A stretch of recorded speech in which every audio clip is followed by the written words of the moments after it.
केमती जानिबा एबे चलीची कलिजुग ना एबे चलेनी कलिजुग आ केते दिन अछि कलिजुग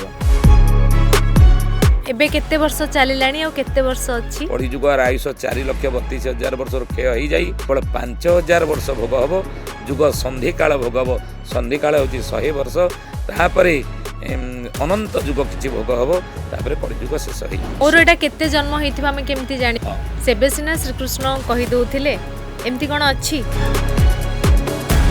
मीन शनि जोगरे पृथ्वी को एते विपत्ति माड़ी आसीबा ओ एई कथा लेखा हिची मालिका रे बळद भड़िया कलिजुगर मनीष दिने मुहरे तुंडी बांधी बुलिया को बाध्य माने भलो समय आछि ना खराब समय सती शंकरु दक्षिण दिगरु समुद्र आसीब माड़ी उत्तररु गंगा उछोली पड़िण तही संगे देव धाड़ी श्रीगुंडीचा दिन हीराकुद बंध बळे बळे जीव भांगी चित्तल बौला कामुड़ा कामुड़ी होई मरिबे जे संग जेमिति हमर मालिका सेमति बाबा भांगा और नेस्ट्रोडमस तांकर कोन माने जहा मालिका रे अछि सेमान भी ताहा लिखिचंती और मेळ खाउछ अच्युतानंद महापुरुष मालिका रे लिखि दैछन पंचसखा माने से जल प्रलय को देश जीवे अमेरिका डा जीवो ये बुडी जीव अटलांटिक महासागर रे आउ भारतर दिल्ली बुडीबो आउ हम ओडिसा रो पारादीप बोली से कहछन ओडिसा रो भविष्य कोन लिखछंती किंतु अच्युतानंद शिवकल्प रे लिखिले मीन शनि गुरुवार रे पड़िबो यही अंके ध्रुव ध्रुव मिथुन मासरे 13 दिन पक्षे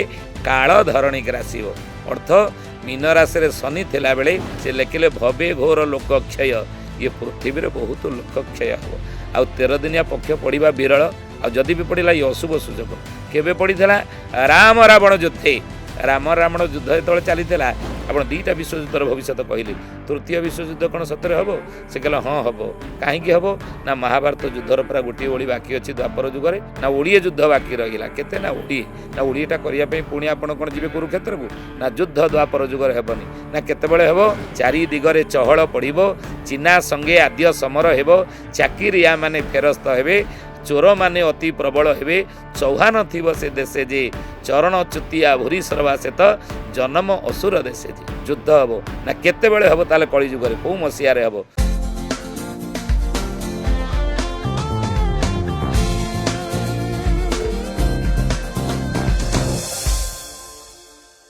नमस्कार हमरा गोटे नुआ एपिसोड को आपन को स्वागत करूछि 2026 वर्ष कोन हेबो विनाश रो वर्ष मीन शनि जोगु पृथ्वी रे कोन माड़ी आसीबो विपद महापुरुष श्री अच्युतानंद दास 2026 पई मालिकारे कोन सबु लिखिछंती पूर्वरु जे सबु कथा मालिकारे लेखा होइथिला ताहा कोन सत्य होइछि ए विषय रे आलोचना करिवा पई आम सहित स्टूडियो रे अछंती मालिका परिव्राजक प्रमोद कुमार बाबू चलंतु तांको वेलकम करिवा आम शो को सर नमस्कार welcome to our show sir आमे एबे शुणुछु मालिकार कथा को नेकी सबु कोन सबु हे जीवो 2026 रे मालिकार कथाडा केते सत्य जय जगन्नाथ समस्त मोर प्रणाम आज जदि मालिका को आमे आलोचना करिवा जदि किछि घटना गोटे घटी जाउची आश्चर्यकर घटना आमे जहाटा भाबी नथिबा जहाटा कल्पना करि नथिबा जहा आम चिंता चेतनार बहुत ऊर्ध्वरे से बड़ी घटना जदि किछि घटी जिबार आमे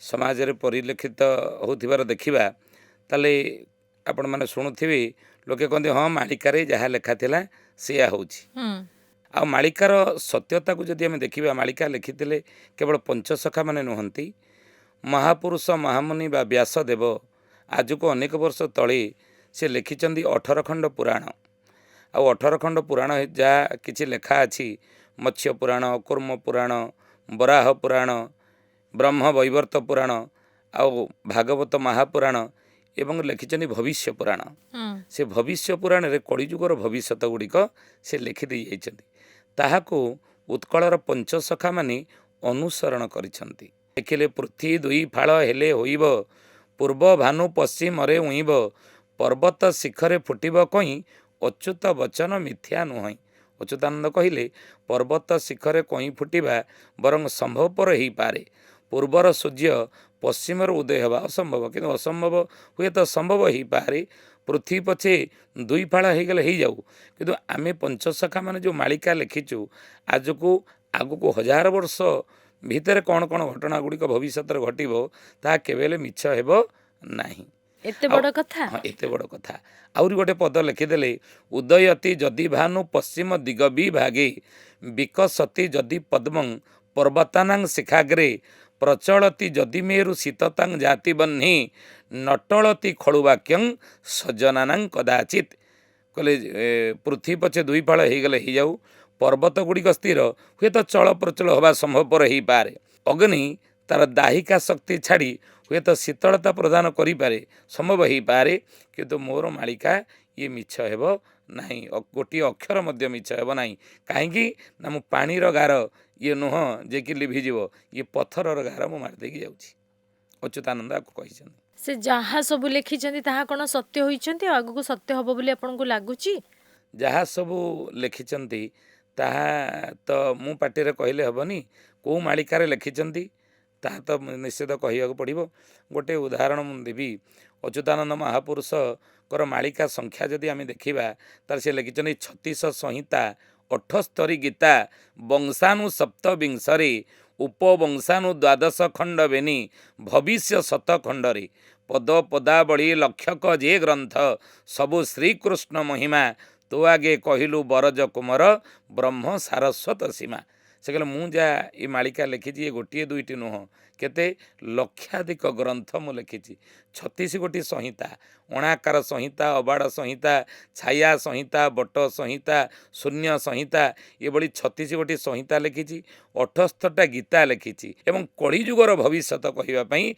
से 100 खंड भविष्यत मालिका लिखिं केते वर्ष आउ कलिजुग अच्छी बोली आपण भाबुଛନ୍ତି माने बहुत लोक बहुत कथा लिखुଛନ୍ତି एबे सोडा जेमती हम सोशल मीडिया रे देखुचे केमती जानिबा एबे चलीची कलिजुग ना एबे चालेनी कलिजुग आउ केते दिन अच्छी कलिजुग आम जदि या उपर आलोचना करिया व्यासंकर जुग गणना को आम आमको आसिया पड़ो महामुनि व्यासदेव 4 जुगर आयु कथा कही 4 जुगर आयुष केते सत्य जुगर आयुष हूँ 17,28,000 वर्ष पांजिरे लेखा अच्छी त्रेतया जुगर आयुष हूँ 12,96,000 वर्ष द्वापर जुगर आयुष हूँ 8,64,000 वर्ष से भली कली जुगर आयुष हूँ 4,32,सहस्र कली जुगर अटई आयुष 4,32,000 वर्ष हूँ कली जुगर आयु तो एबे केते वर्ष चलिलानी और केते वर्ष अच्छी वर्तमान जदि आम 2026 मसीह बर्तमान आम चलीचे 2026 मसीहा सुधा कलिजुग भोग चलती बर्तमान 5,127-28 वर्ष कलिजुग चली माने आहुरी केते अछि आउरी कलिजुग शेष होगापाई 4,26,000 केते वर्ष बाकी अच्छी किंतु पंचसखा माने आउ कलिजुग जे बाकी अच्छी से कथा कही ना से माने लिखिचंती एबे ही शेष होई जीवो कलिजुग गोटे पद लिखिले अच्युतानंद लिखिले 4,32,सहस्र कलिजुगर अटई आयुष कलिजुग आयुष हूँ 4,32,000 वर्ष आउ किंतु पाप भारारे आयु तुटी जीव 5,000 कली भोग होइब कहले कलिजुगर आयुष 4,32,000 वर्ष हेले मध्य तांकर द्वादश गोपाल मानक बसई कहउचंदी ये मालिका हूँ गुरु शिष्यंकर संवाद 5 जनक मुख्य शिष्य भितरु जड़े होचने तांकर प्रिय शिष्य से होचने कुजंगगढ़र राजपुत्र जहाँकर नाम हूँ रामचंद्र दास से अनेक मालिकार कही हे शिष्य रामचंद्र शुणिनिय संपूर्ण कलिजुग 4,32,000 वर्ष भोग हेनी ना कहीं भोग हेनी ना पाप भारारे आयु तुटी जीव 5,000 कली भोग होइब कलिजुगर आयुष 4,32,000 वर्ष क्षय हो जाई केवल 5,000 वर्ष भोग हम जुग संधिकाल भोग हम संधिकाल हूँ 100 वर्ष तापर अनंत जुग किसी भोग हम तापर कलिजुग शेष हो ताहले एबे तो शेष समय 5,000 जदी महापुरुष कहले बाबूरे मालिकार नाम है तत्वबोधिनी कहले त्रेता जुगरे रावण बहुत तप कला 56 गंडा जुग को बरसे पाइला ताले त्रेता जुगरे रावण तपस्या करथिला कुंभकर्ण तपस्या करी रावण बर पाइला ब्रह्मांड ठारू 56 गंडा जुग भोग करिवो गंडाई जुग है 4टा जुग सत्य त्रेता द्वापर कली 4 जुग रावण कहला 56 गंडा जुग को मु भोग करी ब्रह्मा बर देते किंतु भोग कर पारा ना କାହିଁକି ଭୋଗ କରିପାରିଲା ନାହିଁ ନା ଆପେ ଯେ ଜଗତ ମାତା ଜନକ ନନ୍ଦିନୀ ବଳେ ହରିଲା ତାହାକୁ ବିଂଶ ନେତ୍ର ପୁଣି ଅଚ୍ୟୁତାନନ୍ଦ ତତ୍ତ୍ୱବୋଧିନୀ ୟାକୁ ଲେଖିଛନ୍ତି। କହିଲେ ପରନାରୀ ହରଣ କଲା, ସାଧୁ ସନ୍ଥମାନଙ୍କ ଉପରେ ଅତ୍ୟାଚାର କଲା, ଦେବତାମାନଙ୍କୁ ପାଦରେ ଖଟେଇଲା, ଗ୍ରହମାନଙ୍କୁ ନିଜ ଇଚ୍ଛା ଅନୁସାରେ ଚଲେଇଲା, ଏଇଭଳି ଅନ୍ୟାୟ ଅନୀତି ଧର୍ମ ଉପରେ ଧର୍ମାବଲମ୍ବୀ ଲୋକମାନଙ୍କୁ କଷଣ ଦେଲା। ତ ସେଇଥିପାଇଁ ରାବଣ 56 ଗଣ୍ଡା ଯୁଗ ଭୋଗ କରିବ ବୋଲି ବର ପାଇ ମଧ୍ୟ କରିନପାରି 14 ଗଣ୍ଡା ଯୁଗ ଭୋଗ ପରେ ରାମଙ୍କ ହାତରେ ମଲା। ସେଇ ନ୍ୟାୟରେ ଆମେ ଦେଖିବା ଯଦି ସେଇ ଅନ୍ୟାୟ ଅନୀତି ରାବଣ କରିଥିଲା, ଯୁଗ ଭୋଗ କରିପାରିଲାନି, ସମ୍ପୂର୍ଣ୍ଣ ବର ପାଇଥିଲେ ମଧ୍ୟ ସେଇଭଳି କଳିଯୁଗ 4,32,000 ବର୍ଷ ଭୋଗ ହେବନି, ପାପ ଭାରାରେ ଆୟୁ ତୁଟିଯିବ। ଏ କଥା ଆମେ କହୁନୁ, ୟାକୁ ଶାସ୍ତ୍ରରେ ମହାମୁନି ବ୍ୟାସ ଲେଖିଛନ୍ତି, ଆହୁରି ମଧ୍ୟ ପୁରାଣରେ ସେ ମଧ୍ୟ ଲେଖିଛନ୍ତି, ପଞ୍ଚସଖା ମାନେ ମାଳିକାରେ ତାକୁ ମଧ୍ୟ ଲେଖିଛନ୍ତି, କେବଳ ଅଚ୍ୟୁତାନନ୍ଦ ନୁହନ୍ତି। ଆମେ ଯଦି ଛତିଆ ବଟ ଆପଣ ଦେଖିଥିବେ, ପଞ୍ଚସଖା ମାନେ ହେଉଛନ୍ତି 1500 ଖ୍ରୀଷ୍ଟାବ୍ଦର, ଆଜିକି 600 ବର୍ଷ ତଳର। କିନ୍ତୁ ଛତିଆ ବଟ ଆପଣ ଜାଣିଥିବେ, ଛତିଆ ବଟର ହେଉଛି ମହାପୁରୁଷ ହାଡ଼ିଦାସଙ୍କ ପାଇଁ ସେ ପରିଚିତ। ହୁଁ। ମହାପୁରୁଷ ହାଡ଼ିଦାସ ହେଉଛନ୍ତି 1700ରୁ 1800 ଖ୍ରୀଷ୍ଟାବ୍ଦ ସମୟର। ସେ କହିଲେ ସମ୍ବତ୍ସର 500 କଳି ଶେଷ ହୋଇବ, ସମ୍ବତ୍ସର 500 କଳି ଶେଷ ହେଇଯିବ। ତାପରେ କେଉଁ ଯୁଗ ଆସିବ? ତାଙ୍କର ମୈତ୍ର ନୀଳାଦ୍ରି ନନ୍ଦର ତାଙ୍କୁ ପଚାରିଲେ, କହିଲେ ହେ ମୈତ୍ରେ, ଯଦି 5000 ବର୍ଷ ପରେ କଳି ଶେଷ ହୋଇଯିବ, ତାପରେ କେଉଁ ଯୁଗ ଆସିବ ପୁଣି? ନା ସତ୍ୟ ଯୁଗ ଆଦ୍ୟ ପ୍ରବେଶ ଶୁଭ ଯୁଗ ହୋଇବ। ସତ୍ୟ ଯୁଗ ପ୍ରବେଶ ହେବା ପାଇଁ ଶୁଭ ଯୁଗଟି ସୃଷ୍ଟି ହେଇଯିବ। ଆଉ ହରି ହରି ଶବ୍ଦେ ମାତିବେ ହରି ଭକ୍ତମାନେ, ଭଗବାନଙ୍କର ଭକ୍ତମାନେ ପ୍ରଭୁଙ୍କୁ ସେତେବେଳେ ଅର୍ଥ ସମସ୍ତେ ଧ୍ୟାନ ଧାରଣା ଆଧ୍ୟାତ୍ମ ଇଆଡ଼କୁ ଧୀରେ ଧୀରେ ମୁହାଁଇବେ। ମାନେ ଯୋଉମାନେ ତାହେଲେ ମନ୍ଦିର ଫନ୍ଦିର ଯାଉଛନ୍ତି ତାଙ୍କ ପାଇଁ ସବୁବେଳେ ଭଲ, ଆଉ ଯୋଉମାନେ ଯାଉନାହାନ୍ତି? ନା ଆମେ ଯଦି ଦେଖିବା, ଅତି ବଡ଼ି ଜଗନ୍ନାଥ ଦାସ ଭାଗବତରେ ଲେଖିଛନ୍ତି, କହିଲେ ପ୍ରାରବ୍ଧ ଯୋଗୁଁ, ଯଦି ପ୍ରାରବ୍ଧ ଅଛି, କହନ୍ତିନି ପୂର୍ବ ଅର୍ଜିତ କର୍ମ ଫଳେ ଯାଚି ମୁଁ ଦେଉଥାଇ ବଳେ। ଆଜି ଯଦି ଭଲ କାମ କରିକି ଜଣେ ଦୁଃଖ ପାଉଛି, କି ଜଣେ ଭୁଲ କାମ କରିକି ସୁଖରେ ଅଛି, ଆମେ ସେଠି ତାର ସେ ଯଦି ପ୍ରଶ୍ନ ଜଣେ କଲା, ତାର ଉତ୍ତର ହେଉଛି କ'ଣ? ସେଇଠି ଆମେ ଶାସ୍ତ୍ରକୁ ଦେଖିବା, ଶାସ୍ତ୍ର ଆଡ଼କୁ ଯିବା। ଆଉ ତ ଉତ୍ତର ନିଜ ମନରୁ ଦେଇପାରିବାନି, ସେଠୁ ଶାସ୍ତ୍ରକୁ ଆଣିକି ଥୋଇବା, ପୁରାଣକୁ ଆଣିକି ଥୋଇବା। ପୁରାଣରେ କ'ଣ ଭାଗବତ ମହାପୁରାଣ ଲେଖାଗଲା? ନା ପୂର୍ବ ଅର୍ଜିତ କର୍ମ ଫଳେ ଯାଚି ମୁଁ ଦେଉଥାଇ ବଳେ। ଯଦି ଆଜି କିଏ ଭଲ କାମ କରି ଦୁଃଖ ପାଉଛି, ଆମେ ଜାଣିବା ଇଏ ତାର ପ୍ରାରବ୍ଧ। କାହିଁକି ନା କୁରୁକ୍ଷେତ୍ରରେ ମହାଭାରତ ଯୁଦ୍ଧ ଶେଷରେ ସୂର୍ଯ୍ୟଙ୍କର ଉତ୍ତରାୟଣକୁ ଅପେକ୍ଷା କରି ଯେତେବେଳେ ପିତାମହ ଭୀଷ୍ମ ପଡ଼ିଥିଲେ, ଭଗବାନ ତାଙ୍କ ପାଖକୁ ଯାଇ ପହଞ୍ଚିଥିଲେ। ପିତାମହ ଭୀଷ୍ମ କହିଲେ, ହେ ଠାକୁରେ, ମୋତେ କାହିଁକି ଏତେ ଦୁଃଖ ଦେଲ, ଏତେ ଯନ୍ତ୍ରଣାଦାୟକ କଷ୍ଟ କାହିଁକି ଦେଲ? ନା ମୁଁ ଦେଲି? ନା ହଁ ପା, ଆପଣ ବା ନିଜେ କହିଛନ୍ତି, କରି କରାଉଥାଏ ମୁହିଁ ମୋ ବିନୁ ଅନ୍ୟ ଗତି ନାହିଁ। ଆପଣଙ୍କ ବିନା ଆଜ୍ଞାରେ ବିନା ଇଚ୍ଛାରେ ସୂର୍ଯ୍ୟ କିରଣ ଦିଅନ୍ତା ନାହିଁ, ଦିବାରାତ୍ର ହୁଏ ନାହିଁ, ଚକ୍ଷୁର ପଲକ ପଡ଼େ ନାହିଁ, କଣ୍ଠରୁ ବାକ୍ୟ ସ୍ଫୁରେ ନାହିଁ, କିଛି ହୁଏ ନାହିଁ ଆପଣଙ୍କର ବିନା ଆଜ୍ଞାରେ। ତେଣୁ ଆଜି ଯଦି ମୁଁ ଦୁଃଖ ପାଇଲି, ଏକ ଯନ୍ତ୍ରଣାଦାୟକ କଷ୍ଟ ମୃତ୍ୟୁ ମୁଁ ପାଇଲି, ଇଏ ତୁମେ ମୋତେ ଦେଇଛ। ନା କାହାରିକୁ ସୁଖ ଦୁଃଖ ନ ଦିଅନ୍ତି କେହି, ନିଜ କର୍ମ ଫଳ ପାଇଁ ପ୍ରାଣୀ ନିଜେ ଦାୟୀ। ମୁଁ କାହାକୁ ସୁଖ ଦିଏନି କି ମୁଁ କାହାକୁ ଦୁଃଖ ଦିଏନି। ତେଣୁ ମଣିଷ ନିଜ କର୍ମଫଳ ପାଇଁ ହିଁ ଦୁଃଖ ପାଏ। ୟାକୁ ହାଡ଼ିଦାସ ଛତିଆ ବଟର ସେ କହିଲେ, ପାପ ପୁଣ୍ୟ ଗତି ବେନି ଯେ ଆକୃତି, ଯେ କରଇ ଯେଉଁ କର୍ମ ଶେଷ ଭାଇ ଫଳ ହେତୁ ୟାର ମୂଳ, ବେନି କଥା ପାପ ଧର୍ମ। କହିଲେ ଯଦି ତୁମେ କଲରା ମଞ୍ଜିଟି ପୋତିଛ, ତା ଦେହରୁ କଲରା ଗଛ ହେଇ କଲରା ଫଳିବ, କିନ୍ତୁ ତା ଦେହରୁ ବାଇଗଣ ଗଛ ହେଇ ବାଇଗଣ ଫଳିବ ନାହିଁ କଲରା ମଞ୍ଜିରୁ। ହେ ପିତାମହ ଭୀଷ୍ମ, ଇଏ ତୁମର କର୍ମଫଳ ତୁମେ ଭୋଗିଛ ପୂର୍ବଜନ୍ମ। ନା ମୁଁ ଏ ଜନ୍ମରେ କୌଣସି ପାପ ଧର୍ମ କରିନି, ମୋର ଯେତେ ହେତୁ ଅଛି, ମୁଁ ଏ ଜନ୍ମରେ ପାପ ଧର୍ମ କରିନି। ଆପଣ କହୁଛନ୍ତି ଇଏ ମୋର କର୍ମଫଳ। ନା ଏ ଜନ୍ମ କଥା କାହିଁକି ତୁମେ ଭାବୁଛ, ତୁମ ପୂର୍ବଜନ୍ମ କଥା ଭାବ। ପିତାମହ ଭୀଷ୍ମ ତାଙ୍କ ପୂର୍ବର 63 ଜନ୍ମ ପର୍ଯ୍ୟନ୍ତ ମନେ ପକେଇ ଗଲେ, କହିଲେ 63 ଜନ୍ମ ଭିତରେ ଏଭଳି କୌଣସି ପାପ ଧର୍ମ ମୁଁ କରିନାହିଁ। ନା ଆଉ ଟିକେ ଆଗକୁ ଯା, ନା ମୋର ଆଉ ମନେ ପଡ଼ୁନି। ନା ମୁଁ ମନେ ପକାଇ ଦେଉଛି। ଭଗବାନ ମନେ ପକାଇ ଦେଲେ, ତୁମ 64 ଜନ୍ମରେ ତୁମେ ଗୋଟେ ରାଜ୍ୟର ରାଜା ଥିଲ, ପ୍ରଜା ବତ୍ସଳ ଥିଲ, ଭଲ ପ୍ରଜାମାନଙ୍କର ହିତ ସାଧନ କରିବା ପାଇଁ ମଝିରେ ମଝିରେ ରାଜ୍ୟ ପରିକ୍ରମା ତୁମେ କର ରଥରେ ବସି। ଦିନେ ରାଉଥିଲ ରଥରେ, ରାସ୍ତାରେ ଗୋଟେ ସାପଟେ ଶୋଇଥିଲା, କାଳେ ତୁମର ରଥ ଚକା ତାପରେ ପଡ଼ିଯିବ, ସାପଟି ମରିଗଲେ ତୁମକୁ ତାର ଦୋଷ ଲାଗିବ। ଏଇ ନ୍ୟାୟରେ ତୁମେ ରଥରୁ ଓହ୍ଲେଇ ସର ତୁଣିରୁ କାଢ଼ି ସର ମୁନରେ ସାପଟିକି ରାସ୍ତା ମଝିରୁ ଉଠେଇ ଦୂରକୁ ଫୋପାଡ଼ି ଦେଲ। ପିତାମହ ଭୀଷ୍ମ କହିଲେ, ତା ମାନେ ମୁଁ ତା ଜୀବନ ରକ୍ଷା କଲି? ନା ସେଇ କର୍ମଫଳ ତୁମେ ଭୋଗୁଛ। ଦୂରେ ପଡ଼ିଲା ଯାଇକି କେତକୀ ବଣରେ, ତା ଶରୀରରେ ଦେହରେ କେତକୀର କଣ୍ଟା ସବୁ ବିଧ ହେଇଗଲା, ସେଇଠି ଯନ୍ତ୍ରଣା ଛଟପଟ ହେଇ ସେ ମଲା। ସେ 64 ଜନ୍ମର କର୍ମ ତୁମେ ଏ ଜନ୍ମରେ ଭୋଗିଲ। ତାହେଲେ ଆମେ ଯୋଉ ଏବେ ଯୋଉ ଯେତିକି କହୁଛେ ସବୁ ଆମ ପୂର୍ବ ଜନ୍ମର। ଯଦି ଭଲ କାମ କରିକି ଆମେ କିଛି ଦୁଃଖରେ ଅସୁବିଧାରେ ଭୋଗୁଥିବା, ଇଏ ଆମେ ଜାଣିବା ଯେ ଆମର କିଛି ପ୍ରାରବ୍ଧ ଇଏ କ୍ଷୟ ହେଉଛି। କେତେ ଜନ୍ମ ଆମେ ମଣିଷ ହିସାବରେ ଥିବା ଆପଣଙ୍କୁ ଲାଗୁଛି? ନାଇଁ, ମୋର ସେ- ଏଇଟା କେତେ ଜନ୍ମ ହେଇଥିବ ଆମେ କେମିତି ଜାଣିପାରିବା? ହଁ ସେବେ ସିନା ଶ୍ରୀକୃଷ୍ଣ କହିଦଉଥିଲେ, ଏମିତି କ'ଣ ଅଛି? ନାଇଁ ଏମିତି ଗୋଟେ ସଂହିତା ଅଛି ଯାହାର ନାମ ହେଉଛି ଭୃଗୁ ସଂହିତା। ହୁଁ ହଁ ଭୃଗୁ ସଂହିତା ଯେଉଁମାନେ ତା ଉପରେ ଯେଉଁମାନେ କଲଚର କରିଥିବେ ସେମାନେ ଜାଣିପାରିବେ ଯେ ତୁମେ ଏଇ ଜନ୍ମରେ ଏଇଆ ଥିଲ କି ତୁମର ଇଏ ହେଉଛି ଏତିକିଟା ଜନ୍ମ ଆର ତାର କେତେ ଆର ସତ୍ୟ ଅଛି? ସତ୍ୟତା କେତେ ହଁ ହୁଏତ ସେ ବିଷୟରେ ଆମେ ଯଦି ଦେଖିବା ଜଗନ୍ନାଥ ମହାପ୍ରଭୁଙ୍କୁ ବର୍ଷକୁ ଥରେ ଜ୍ୱର ହେଉଛି 108 ସୁନା କୂଅ ଜଳରେ ସ୍ନାନ କରିସାରିଲା ପରେ ସେ ଅଣସର ଘରେ 15 ଦିନ ରହୁଛନ୍ତି, ଫୁଲୁରୁ ତେଲର ଚିକିତ୍ସା ଚାଲୁଛି, ତାଙ୍କୁ ଜ୍ୱର ହେଉଛି।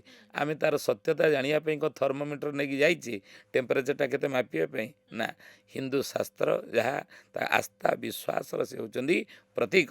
ତେଣୁ ଆସ୍ଥା ବିଶ୍ୱାସ ଭଗବାନଙ୍କ ଉପରେ ବିଶ୍ୱାସ ଏବଂ ଯୁକ୍ତ ହୋଇଯିବା ଦରକାର। ଯୁକ୍ତି ଦ୍ୱାରା ଈଶ୍ୱର ମିଳିବେ ନାହିଁ। ଯଦି ଯୁକ୍ତି କରିବା ଈଶ୍ୱର ମିଳିବେ ନାହିଁ। ଅଚ୍ୟୁତାନନ୍ଦ ମାଳିକାରେ ମଧ୍ୟ ଏହି ପଦ ଲେଖିଛନ୍ତି, ତରକ ତେରୁଆ ଆଗେ ନ କହିବୁ, କହିଲେ ସାପ ପାଇବୁ। ମୋର ମାଳିକାକୁ ନେଇ ଯଦି କେଉଁମାନେ ଯୁକ୍ତି କରୁଥିବେ, ତର୍କ କରୁଥିବେ, ତାଙ୍କ ଆଗରେ ତୁ କହିବୁ ନାହିଁ, କହିଲେ ମୋ ଅଭିଶାପ ତୋତେ ମିଳିବ। କାହିଁକିନା ଭବିଷ୍ୟତ କଥା, ହୁଁ ହୁଁ ଅତୀତ ଯଦି ଭାଗବତ ଅତୀତ ଘଟଣା, ରାମାୟଣ ଅତୀତ ଘଟଣା, ଆମେ ସମସ୍ତେ ସେ ବିଷୟରେ ଜାଣିଛେ। ରାମ କଥା, କୃଷ୍ଣ କଥା, ତା ବିଷୟରେ ତର୍କ ଆସେ ନାହିଁ। ତର୍କ ଆସେ ଭବିଷ୍ୟତକୁ ନେଇକି, ଅନ୍ଧକାର ଭିତରେ ଯେଉଁଟା ଅଛି। ତେଣୁ ଯଦି ୟାକୁ ନେଇକି କିଏ ଯୁକ୍ତି କଲା, ତୁ ତା ସହିତ ତର୍କ କରିବୁନୁ, ମୋର ଅଭିଶାପ ତୋତେ ମିଳିବ। ଏବେ ଯୋଉ କୁହାହଉଛି ମୀନ ଶନି ଯୋଗ ଚାଲିଛି 2026ରେ, ସତରେ କ'ଣ ମାନେ ମୀନ ଶନି ଯୋଗରେ ପୃଥିବୀକୁ ଏତେ ବିପତ୍ତି ମାଡ଼ି ଆସିବା ଆଉ ଏଇ କଥା ଲେଖା ହେଇଛି ମାଳିକାରେ? ଆଗେ ଦେଖିବା ମୀନ ଶନି ଯୋଗ। ମୀନ ରାଶି କି ଶନି ପ୍ରବେଶ କରନ୍ତି କେତେବେଳେ, କେତେ ବର୍ଷରେ ଥରେ? ହୁଁ 30 ବର୍ଷରେ ଥରେ ମୀନ ରାଶିକି ଶନି ପ୍ରବେଶ କରନ୍ତି। ପ୍ରତି ରାଶିରେ ଶନି କେତେ ବର୍ଷ ଅବସ୍ଥାନ କରନ୍ତି? ନା 32, 33 ପୁଣି 34 ମୀନ ଶନି ଭୋଗ ହେବ 2.5 ବର୍ଷ। 32 ବର୍ଷ, 33 ବର୍ଷ, 34 ବର୍ଷ, ନହେଲେ 30 ବର୍ଷ ମୀନ ଶନି ପ୍ରତି 32, 33, 34 ବର୍ଷରେ ବା 30 ବର୍ଷରେ ଥରେ ମୀନ ରାଶିକି ଶନି ପ୍ରବେଶ କରନ୍ତି। 2.5 ବର୍ଷ ଲେଖା ଗୋଟେ ଗୋଟେ ରାଶିରେ ରହି ପୁଣି ମୀନ ରାଶିରୁ ଯାଇ ମୀନ ରାଶିକି ପ୍ରବେଶ କଲା ବେଳକୁ ଶନିକି 30, 32 ଏଇଭଳିଆ ସମୟ ଲାଗିଯାଇଥାଇପାରେ, ଲାଗିଯିବ। ତେଣୁ ଯଦି 30 ବର୍ଷରେ ଥରେ ଶନି ମୀନ ରାଶିକି ପ୍ରବେଶ କରୁଛନ୍ତି, 30 ବର୍ଷ ପୂର୍ବରୁ ମୀନ ରାଶିରେ ଥିଲେ ଶନି। ମହାପୁରୁଷ ବ୍ୟାସଦେବ ଲେଖିଛନ୍ତି ତାକୁ ଭବିଷ୍ୟ ପୁରାଣରେ, ମୀନ ରାଶି ଗତେ ମନ୍ଦେ ମ୍ଲେଚ୍ଛାନାଂ ନାଶନଂ ଭବେତ୍। କହିଲେ ମୀନ ରାଶିରେ ଶନି ଯଦି ପ୍ରବେଶ ଯେତେବେଳେ କରନ୍ତି, ସେତେବେଳେ ମ୍ଲେଚ୍ଛମାନେ କିଛି ବିନାଶ ହୁଅନ୍ତି। ତ ହାଡ଼ିଦାସ ମହାପୁରୁଷ ମାଳିକାରେ ଗୋଟେ ପଦ ଲେଖିଛନ୍ତି ଯେ ଭଗବାନଙ୍କର ଯଦି ଅବତାର ପ୍ରସଙ୍ଗ ଆମେ ଦେଖିବା, କଳିଯୁଗରେ ଗୋଟିଏ ଅବତାର ଜଗନ୍ନାଥଙ୍କର ବୋଲି ଜୟଦେବ ମଧ୍ୟ ଗୀତ ଗୋବିନ୍ଦ ଲେଖିଛନ୍ତି, ମ୍ଲେଚ୍ଛ ନିବହ ନିଧନେ କଳୟସି କର ବାଳମ୍ ଧୂମକେତୁ ମିବ କିମପି କରାଳମ୍ କେଶବ ଧୃତ କଳିକି ଶରୀର ଜୟ ଜଗଦୀଶ ହରେ। ଦଶମ ଅବତାର ହାଡ଼ିଦାସ କହିଲେ, କଳକି ରୂପକୁ ଧରିଲ ବହୁଳ, କଳା ଧଳା ଘୋଡ଼ା ଚଢ଼ି କୃଷ୍ଣ ବଳରାମ ମ୍ଲେଚ୍ଛ ସଂହାରିବେ 12 ହାତ ଖଣ୍ଡା ଧରି। ପ୍ରକୃତରେ 12 ହାତିଆ ଖଣ୍ଡା କେଉଁଠି ନାହିଁ କି 12 ହାତ ଖଣ୍ଡାର ଧରି କେହି କାହାକୁ ମାରିବେ ନାହିଁ। ତାହେଲେ କେମିତି ସଂହାର ଲୀଳା ହେବ, କେମିତି ପାପୀ ବିନାଶ ହେବେ, କେମିତି ମ୍ଲେଚ୍ଛ ସଂହାର ପ୍ରଭୁ କରିବେ? ଅଚ୍ୟୁତାନନ୍ଦ ମାଳିକାରେ ଲେଖିଲେ, କାହିଁ ଜଳ ରୂପେ ମୁହିଁ ଜଗତ ନାସିବି, କାହିଁ ପବନ ରୂପରେ ସକଳ ଗ୍ରାସିବି, କାହିଁ ଯୋଗ ମାୟା ନେଇ ଦୁଷ୍ଟ ସଂହାରିବି, କାହିଁ ବ୍ୟାଧି ରୂପରେ ମୁଁ ପାପିକି ନାସିବି। ଅଚିନା ବ୍ୟାଧି ଯେ ଜଗତେ ଘୋଟିବ ବୈଦ ବଣା ହୋଇବେ। ଦିନେ ଅଚିନା ବ୍ୟାଧି କଲେ ରୋଗ ଏମିତି ମାଡ଼ି ଆସିବ, ବୈଦ୍ୟ କଲେ ଡାକ୍ତରମାନେ ବଣା ହେଇଯିବେ। ଆମେ ଦେଖୁଛେ ତାହା ସତ ହେଲା। ବଳଦ ସମାନ ମଣିଷ ହୋଇବ ମୁହେଁ ବାନ୍ଧୁଥିବ ତୁଣ୍ଡି, ଶ୍ୱାନ ଶୃଗାଳଙ୍କୁ ମାରି ଖାଉଥିବ ଚାତକ ପକ୍ଷୀକୁ ଭଣ୍ଡି। ବଳଦ ଭଳିଆ କଳିଯୁଗର ମଣିଷ ଦିନେ ମୁହଁରେ ତୁଣ୍ଡି ବାନ୍ଧି ବୁଲିବାକୁ ବାଧ୍ୟ ହେବ। ଆମେ ମାସ୍କ ପିନ୍ଧିକି ବୁଲିଲେ, କରୋନା ମହାମାରୀ ଆସିଲା, ଡାକ୍ତରମାନେ ବଣା ହେଇଗଲେ। ଆମେରିକା ଭଳି ବିକାଶଶୀଳ ଦେଶରେ ମଧ୍ୟ ଲକ୍ଷ ଲକ୍ଷ ଲୋକମାନେ ପୋକ ମାଛି ଭଳିଆ ମରିଗଲେ। ବିଜ୍ଞାନକୁ ଯିଏ ସବୁକିଛି ସତ ବୋଲି ମାନୁଛନ୍ତି, ଆଧ୍ୟାତ୍ମ ଉପରେ ଏତେ ବିଶ୍ୱାସ ସେମାନଙ୍କର ନାହିଁ। ସତ ହେଲା ମାଳିକା। ଆଉ ଗୋଟେ କ'ଣ କହିଲେ, ପକ୍ଷୀ ଶାଗୁଣା, ସେଟା କ'ଣ? ଶ୍ୱାନ ଶୃଗାଳଙ୍କୁ ମାରି ଖାଉଥିବ ଚାତକ ପକ୍ଷୀକୁ ଭଣ୍ଡି। ରୋଗଟା କେଉଁଠି ଅଛି ନା, ଯେଉଁମାନେ ଖାଦ୍ୟ ଯାହାଙ୍କ ଖାଦ୍ୟର ଶ୍ରେଣୀଭୁକ୍ତ ତାଙ୍କ ପାଖରେ କିଛି ନାହିଁ, ତା ବି କ'ଣ କୁକୁର ମାଙ୍କଡ଼ ସମସ୍ତେ ଖାଇଦେବା? କହିଲେ ଯେଉଁମାନେ ସେଇଆକୁ ଖାଉଥିବେ ସେଇଠୁ ଏ ରୋଗଟା ଆସିବ। ଏଇଟା ଲେଖା ଥିଲା? ମହାପୁରୁଷ ଲେଖିଛନ୍ତି, ହୁଁ ବ୍ୟାଧି ହୋଇଣ ପିଶାଚି ଆସିବେ, ପ୍ରାଣୀମାନଙ୍କୁ ଗୁପତେ ନାସିବେ। ଏସବୁ ପଦ ଗୁଡ଼ିକ ଲେଖା ହେଇଛି। ମାନେ ସେଟା ଲେଖା ହେଇଛି, ତାର ସମାଧାନ କଥା ଲେଖା ହେଇନି? ଯଦି ଏଇଟା ହବ ତା ସମାଧାନ ବି କ'ଣ ଥିବ ସେ ଲେଖିନାହାନ୍ତି, ନା ଖାଲି ଅସୁବିଧା ଲେଖିଛନ୍ତି? ଯେଉଁଠି ପ୍ରଶ୍ନ ଅଛି ସେଇଠି ଉତ୍ତର ମଧ୍ୟ ଅଛି, ଯେଉଁଠି ସମସ୍ୟା ଅଛି ତାର ସମାଧାନ ମଧ୍ୟ ଅଛି। ତେଣୁ ମହାପୁରୁଷମାନେ ଯିଏକି ଲକ୍ଷେ ଗ୍ରନ୍ଥ ରଚନା କରିଛନ୍ତି ଲେଖିଛନ୍ତି ଆଉ ସେ କେବେ ଖାଲି ସମସ୍ୟାଟାକୁ ଲେଖିଦେଇ ଯାଇଥିବେ, ସମାଧାନ ନିଶ୍ଚିତ କ'ଣ ଦେଇନଥିବେ? ନିଶ୍ଚିତ ସମାଧାନ କଥା ମଧ୍ୟ କହିଛନ୍ତି। ସେ ବା କହିଲେ ହେବ ହେବ ବୋଲି ମହି ଉଛୁଳିବ ହେଳାରେ କାଟିବେ ଦିନ। ସମସ୍ୟାର ସମାଧାନ କହିଲେ କ'ଣ ହେବ? ଲୋକମାନେ ହେଳାରେ ଦିନ କାଟିଯିବେ। ସକାଳୁ ଉଠିଲେ କୃଷ୍ଣ ମୁହଁ ଚାହିଁଲେ ଆମର ଖୁସି ଲାଗୁନି, କି ରାମଙ୍କ ମୁଖ ଦର୍ଶନ କଲେ ଆମକୁ ଖୁସି ଲାଗୁନି, କାରଣ ସକାଳୁ ଉଠିକି 5 ଟଙ୍କିଆ ନୋଟ୍ରେ ଗାନ୍ଧୀ ମୁହଁ ଦେଖିଲା କିଣି ଆମକୁ ବହୁତ ଆନନ୍ଦ। ହରେ ଟଙ୍କା ଟଙ୍କା ଟଙ୍କା ହରେ ହରେ। କହିଲେ ଖଡ଼ି କାର ଖଡ଼ି ବଣା ହୋଇଯିବ, ତିଥି ଲଗ୍ନ ନ ମିଳିବ, ମ୍ଲେଚ୍ଛ ନିବାରଣେ ପ୍ରଭୁ ଦାସରଥି, ସେକାଳେ ଉଦୟ ଧ୍ରୁବ। କହିଲେ ଖଡ଼ିକାର ମାନଙ୍କର ଖଡ଼ି ଦିନେ ବଣା ହେବ। ଖଡ଼ିକାର କହିଲେ କ'ଣ? ପାଞ୍ଜିକାର, ଗଣନାକାର, ସେମାନେ ଦିନେ ବଣା ହେବେ। କାହିଁକି ନା ତିଥି ଲଗ୍ନ ଠିକ୍ କରିପାରିବେ ନାହିଁ, ଠିକ୍ ସେ କହିପାରିବେ ନାହିଁ। ଆପଣ ଦେଖନ୍ତୁ ନିକଟରେ ସବୁ ଗଲା, ଡବଲ ଡବଲ ହଁ ଆସୁଛି। ନିକଟରେ ଗଲା କ'ଣ ଦୀପାବଳି। ଦୀପାବଳିଟା 2 ଦିନିଆ ପାଳନ କଲେ। 20 ତାରିଖରେ ଥୋକେ ବାଣ ଫୁଟେଇ ଦେଲେ, ଆଉ 21 ତାରିଖରେ ଥୋକେ ବାଣ ଫୁଟିଲେ, ଦୀପାବଳି ପାଳିଲେ। ତାପରେ ପଡ଼ିଲା ମାଣବସା ଗୁରୁବାର, ମାର୍ଗଶିର ମାସ, ଶେଷ ପାଳିଟା 2ଟା ଡେଟ୍ରେ ତାକୁ ପାଳନ କଲେ, ନୁହେଁ କି? ତାପରେ ଦୁର୍ଗା ପୂଜା ଅଷ୍ଟମୀ ତିଥି, ଅଷ୍ଟମୀଟା ଯେଉଁଦିନ ତା ପରଦିନ 10ଟା ବେଳେ ଯାକେ ଅଷ୍ଟମୀ ତିଥି ରହିଥିଲା। କୁମାର ପୂର୍ଣ୍ଣିମା ଦେଖିବେ ଗଜଲକ୍ଷ୍ମୀ ପୂଜା, ସେ ଗଜଲକ୍ଷ୍ମୀ କୁମାର ପୂର୍ଣ୍ଣିମା 2ଟା ଦିନ ଯାକେ ରହିଲା। ତେଣୁ ଇଏ ସବୁ ଯାକ ଭୁଲ ହେବ ବୋଲି ମହାପୁରୁଷ ଲେଖିଥିଲେ। ଆଗ ଶୁଣିଲେ କ'ଣ କିଏ ତାପରେ ତର୍ଜମା କରୁଛନ୍ତି ନା କିଛି ଆଲୋଚନାର ଗୋଟେ ବିଷୟବସ୍ତୁ ହେଉଛି କି? ମହାପୁରୁଷ ଲେଖିଛନ୍ତି ଯେ ଅଦିନରେ ଦିନେ ରଥଯାତ୍ରା ହେବ। ହେଉଛି ନା ନାହିଁ? କାହିଁକି ବସିକି ତ ଆଲୋଚନା କରୁଛନ୍ତି କି ନାହିଁ? ଯଦି କାହିଁକି ହେଉଛି, କ'ଣ ପାଇଁ ମହାପୁରୁଷମାନେ ଲେଖିଥିଲେ, ତା'ର ସମାଧାନ କ'ଣ? ସମାଧାନ ସେଠି ଖୋଜିବା ଦରକାର। ସମାଧାନ ଆମେ ଅନ୍ଧ ଭଳିଆ ବାଡ଼ି ବୁଲିବା ଦରକାର ନାହିଁ। ଆର ସମସ୍ୟାଟା ଉପୁଜିଲା, ସମସ୍ୟାର ସମାଧାନ ଲେଖା ହେଇଛି। ସମାଧାନ ସେଇଥିରେ ମହାପୁରୁଷମାନେ କ'ଣ ଲେଖା ସବୁ ହେଇଛି ଲେଖିଛନ୍ତି। ସମସ୍ୟାର ସମାଧାନ? ସେ ଲେଖିଛନ୍ତି, କହିଲେ ଯଦି ଏଇଟା ହେବ, ଅଦିନରେ ପୁଣି ରଥଯାତ୍ରା ହେବ ଆଶ୍ୱିନ ମାସରେ। ଜାଣ, ରଥଯାତ୍ରା ଆଷାଢ଼ ଶୁକ୍ଳ ଦ୍ୱିତୀୟା ତିଥିରେ ପୁରୀରେ ହେଉଛି, ମାନେ ସାରା ବିଶ୍ୱରେ ଯେତେ ଜଗନ୍ନାଥ ମନ୍ଦିର ଅଛି ସେଠି ବି ହେଉଛି। ସଜ୍ଜନମାନଙ୍କୁ ସଂଗଠିତ କରି ଆମେ କ'ଣ ଅନୀତି ବିରୁଦ୍ଧରେ ସମସ୍ତେ ପଦୁଟିଏ କହିବା ପାଇଁ ଆମେ ଯଦି ବାହାରିବା, ତାହେଲେ ଅଧର୍ମ ଉପରେ ଧର୍ମର ବିଜୟ ହେବ, ଠିକ୍ଟା ଭୁଲ ଉପରେ ବିଜୟ ପ୍ରାପ୍ତ କରିବ, ଅସତ୍ୟ ଉପରେ ସତ୍ୟ ବିଜୟ ହେବ। ବଗମାନେ ଆଜି ଏକତ୍ରିତ ନୁହନ୍ତି, ପେଚାମାନେ ଆଜି ଏକଠି ହେଇଛନ୍ତି ବୋଲି ଆଜି ଅଧର୍ମ ଧର୍ମ ଉପରେ ଭାରି ପଡ଼ିଛି। ଆପଣଙ୍କୁ ଲାଗୁଛି ମାନେ ବଗ ଭଳିଆ ମାନେ ଏଠି ବି ମାନେ ଏକଜୁଟ ହେବେ ଆଉ ସେଟା ସମାଧାନ ହବ ବୋଲି? ହଁ, ହାଡ଼ିଦାସ ମହାପୁରୁଷ ଲେଖିଲେ, ହଁ। କହିଲେ ୟାପରେ ସତ୍ୟ ଯୁଗ ଆସିବ, ଗୋଟେ ଭଲ ସମୟ ଆସିବ। ହୁଁ। କେତେବେଳେ ହେବ ନା ଯେତେବେଳେ ନାକରେ ପାଣି ପଶିନି। ଏଇ ମୀନ ଶନି ଯୋଗ ବେଳେ ଆମେ ମୀନ ଶନି କଥା ଆଲୋଚନା କରୁଥିଲେ। ତେଣୁ ମୀନ ରାଶିରେ ଶନି ରହିଲେ ବହୁତ ମ୍ଲେଚ୍ଛମାନେ ନାଶ ହେବେ। ଆଉ ମୀନ ରାଶିରେ ଶନି ବର୍ତ୍ତମାନ ଅଛନ୍ତି। 2025 ମସିହା ମାର୍ଚ୍ଚ ମାସ 29 ତାରିଖରେ ମୀନ ରାଶିକି ଶନି ପ୍ରବେଶ କରିଛନ୍ତି, ରହିବେ 2027 ମସିହା ଯାଏ ମୀନ ରାଶିରେ ଶନି ରହିବେ। ଆଉ ମୀନ ରାଶିରେ ଶନି ରହିଲେ ମ୍ଲେଚ୍ଛମାନେ ବିନାଶ ହୁଅନ୍ତି। 30 ବର୍ଷରେ ଏଭଳି ମୀନ ରାଶିରେ ଯେବେ ଯେବେ ଶନି ରହୁଥିଲେ ମ୍ଲେଚ୍ଛମାନେ ଅନେକ ବିନାଶ ହେଇଛନ୍ତି। ସେ ସମୟରେ କିଛି ଦୁର୍ବିପାକ ଦୁର୍ଘଟଣା ଘଟିଛି, ଯାନବାହନ ଦୁର୍ଘଟଣା ଆକାରରେ ହେଉ ବା ବନ୍ୟା ବାତ୍ୟା ପ୍ରାକୃତିକ ବିପର୍ଯ୍ୟୟ ଆକାରରେ ହେଉ, ଭୂମିକମ୍ପ ଆକାରରେ ହେଉ। କେବଳ ଓଡ଼ିଶା କଥା ଆମେ କହିନାହାନ୍ତି କି ଭାରତ ଭିତରେ ସୀମିତ ତାଙ୍କର ଭବିଷ୍ୟତ ମାଳିକା ନୁହଁ, ସାରା ବିଶ୍ୱର ଭବିଷ୍ୟତବାଣୀ ପଞ୍ଚସଖାମାନେ କରିଛନ୍ତି। କିନ୍ତୁ ଅଚ୍ୟୁତାନନ୍ଦ ଶିବକଳ୍ପରେ ଲେଖିଲେ, ମୀନ ଶନି ଗୁରୁବାରରେ ପଡ଼ିବ, ଏହି ଅଙ୍କେ ଧ୍ରୁବ ଧ୍ରୁବ, ମିଥୁନ ମାସରେ 13 ଦିନ ପକ୍ଷେ, କାଳ ଧରଣୀ ଗ୍ରାସିବ। ଅର୍ଥ, ମୀନ ରାଶିରେ ଶନି ଥିଲାବେଳେ ଯଦି 13 ଦିନିଆ ପକ୍ଷଟି ଯୁକ୍ତ ହେବ, ଆଉ ମୀନ ଶନି ଗୁରୁବାରରେ ପଡ଼ିବ। ମୀନ ରାଶିକି ଶନି 30 ବର୍ଷରେ ଥରେ ଯାଆନ୍ତି, ଅତୀତରେ ଯାଇଛନ୍ତି, କିନ୍ତୁ ଗୁରୁବାର ଯଦି ପ୍ରବେଶ କଲେ, ସେହି ସମୟରେ ଯଦି 13 ଦିନିଆ ପକ୍ଷଟି ଯୁକ୍ତ ହୋଇଗଲା, ଇଏ ପୃଥିବୀକି କାଳ ଗ୍ରାସ କରିବ। ସେ ଲେଖିଲେ, ଭବେ ଘୋର ଲୋକକ୍ଷୟ, ଇଏ ପୃଥିବୀରେ ବହୁତ ଲୋକକ୍ଷୟ ହେବ। ଆଉ 13 ଦିନିଆ ପକ୍ଷ ପଡ଼ିବା ବିରଳ। ଆଉ ଯଦି ବି ପଡ଼ିଲା, ଇଏ ଅଶୁଭ ସୁଯୋଗ। କେବେ ପଡ଼ିଥିଲା? ରାମ ରାବଣ ଯୁଦ୍ଧେ। ରାମ ରାବଣ ଯୁଦ୍ଧ ଯେତେବେଳେ ଚାଲିଥିଲା, ମୀନ ରାଶିରେ ଶନି ଥିଲାବେଳେ 13 ଦିନିଆ ପକ୍ଷ ଯୁକ୍ତ ହୋଇଗଲା। ତେଣୁ ଏଇ ଯେଉଁ ପଡ଼ିଛି ମୀନ ରାଶିରେ ଶନି 25ରୁ 27, ୟା ଭିତରେ ଯୁଦ୍ଧ କଥା ମହାପୁରୁଷ ମାଳିକାର ନାମ ଯାଇ ଫୁଲ ମାଳିକାରେ ଲେଖିଛନ୍ତି। କ'ଣ ପଦ? କହିଲେ, ହୋଇବ ମହାସମର ଦେଶ ଦେଶ ମଧ୍ୟେ, ଅତି ପ୍ରବଳ ଯାଇ ଫୁଲ ଲୋ, ପୃଥ୍ୱୀ ହୋଇଯିବ ନାରଖାର ଯାଇ ଫୁଲ ଲୋ। କହିଲେ, ହୋଇବ ମହାସମର ଦେଶ ଦେଶ ମଧ୍ୟ ଅତି ପ୍ରବଳ।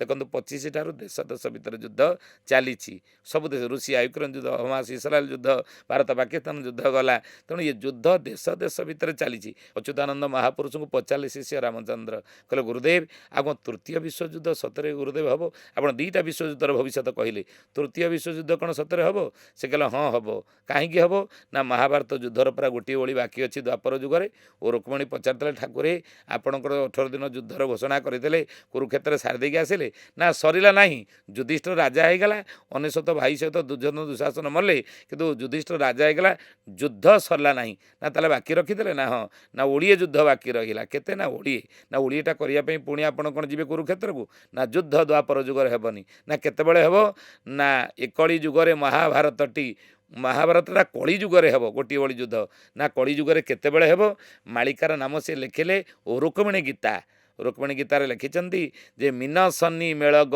ହୋଇବ ଯେତେବେଳେ ସେକାଳେ ସମର ହେବ ଭାରତ ମଣ୍ଡଳେ ମୀନ ରାଶିରେ ଶନି ଥିଲାବେଳେ ହେବ ଚାରି ଦିଗରେ ଚହଳ ପଡ଼ିବ ଚିନା ସଙ୍ଗେ ଆଦ୍ୟ ସମର ହେବ ଚାକିରିଆ ମାନେ ଫେରସ୍ତ ହେବେ ଚୋରମାନେ ଅତି ପ୍ରବଳ ହେବେ ଚୌହାନ ଥିବ ସେ ଦେଶେ ଯେ ଚରଣ ଚୁତିଆ ଭୁରି ସର୍ବା ସେତ ଜନମ ଅସୁର ଦେଶେ ଯେ ସବୁ ଚରେ ଲେଖିଲେ 34 ଇଏ ପ୍ରତି ଦେଖନ୍ତୁ ମାଳିକା କେବଳ କେମିତି ଶବ୍ଦ ସଂଯୋଜନା କହିଲେ ଚାଇନା ସହିତ ଭାରତର ଯୁଦ୍ଧ ହେବ ତୃତୀୟ ବିଶ୍ୱଯୁଦ୍ଧ 13ଟା ମୁସଲମାନ କଣ୍ଟ୍ରି ଚାଇନା ପକ୍ଷରେ ରହିବେ ଭାରତ ପକ୍ଷରେ 7ଟି ମହାଦେଶ ରହିବେ ଯୁଦ୍ଧ ହେବ ନା କେତେବେଳେ ହେବ ତାହେଲେ କଳିଯୁଗରେ କେଉଁ ମସିହାରେ ହେବ ଯଦି ମିନ ଶନି ଯୁଗରେ ହେବ 2527 କେଉଁ ମସିହାରେ ହେବ ତାକୁ ମହାପୁରୁଷ ଶିଶୁ ଅନନ୍ତ ଲେଖିଛନ୍ତି କଳିଯୁଗ ମାଳିକାରେ କ'ଣ କହିଲେ 26 ଅଠାବରେ ଓଡ଼ିଶା ବକ୍ଷରେ ହୋଇବ ମହାସମର ଭାରତର ଶେଷ ସମରଟିଏ ହିଁ ଶୁଣିଥାଅ ତୁହି ବୀର ମାନେ ଓଡ଼ିଶାରେ ହେବ ସେ ଉତ୍କଳରୁ ସବୁ ଲେଖିଛନ୍ତି ଏକଳି ଯୁଗରେ ମହାଭାରତଟି ଓଡ଼ିଶା ଭୂଇଁ ପ୍ରମାଣ